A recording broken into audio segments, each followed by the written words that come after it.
எனவே அன்பார்ந்த சகோதரர்களே, சகோதரிகளே, நல்ல முறையில் விளங்கிக் கொள்ளுங்கள். அவர்கள் அவுலியாக்கள் உயிரோடு இருக்கிறார்கள் என்பதற்கு சொல்லக்கூடிய இந்த வசனம் அனைத்தும் ஷஹீதுகளை குறிப்பிடுகிறதை தவிர அவுலியாக்களை குறிப்பிடவில்லை. எனவே அவுலியாக்கள் என்று சொல்லப்படக்கூடியவர்கள் கபர்ல உயிரோட எல்லாம் இல்லை.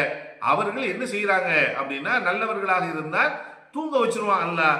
அது பின்னாடி என்ன செய்ய போறது இல்லைன்னா, நீங்க நாம என்ன சொன்னாலும் என்ன கேட்டாலும் அவர்களுக்கு அங்கே கேட்க போவதில்லை,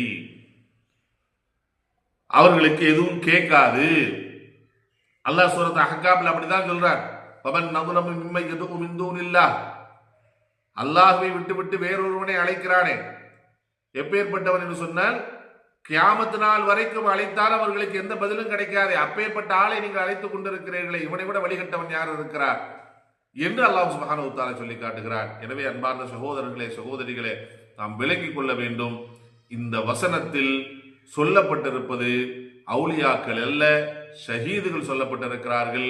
அவுலியாக்கள் எல்லோரும் ஷஹீதுகளும் அல்ல. ஒருவேளை அவர்கள் ஷஹீதுகளாக இருந்தால் அவர்களது உயிர் எங்கே இருக்க போவதில்லை என்றால் அவருடைய கபருக்குள்ள இருக்க போறதில்லை, வானத்தில் அல்லாஹ்விடத்திலே அவர்கள் உணவளிக்கப்பட்டு கொண்டிருக்கிறார்கள். அவர்கள் கபர்ல உயிரோட இல்லை என்பதை நீங்கள் நாம் தெளிவாக விளங்கிக் கொள்ள வேண்டும். இது சம்பந்தமாக வேற என்ன அவர்களுக்கு தவறான விளக்கங்களை சொல்லி இருக்கிறார்கள் என்பதை சொல்லி காமித்து இன்ஷா அல்லாஹ் நாம் அடுத்து நாம் விளக்குவோம். இந்த வசனத்தை சொல்லி மக்களை வழிகெடுப்பதை விட்டும் அல்லாஹ் சுப்ஹானஹு வ தஆலா அவர்களுக்கு நேர்வழி காட்டட்டும். அவர்களது தவறான இந்த விளக்கத்தை விட்டு இந்த சமூகத்தை அல்லாஹ் சுப்ஹானஹு வ தஆலா பாதுகாப்பானாக. வாஹிரு தஅவானா அல்ஹம்துலில்லாஹி ரப்பில் ஆலமீன். அஸ்ஸலாமு அலைக்கும் வரஹ்மத்துல்லாஹி வபரகாத்துஹு.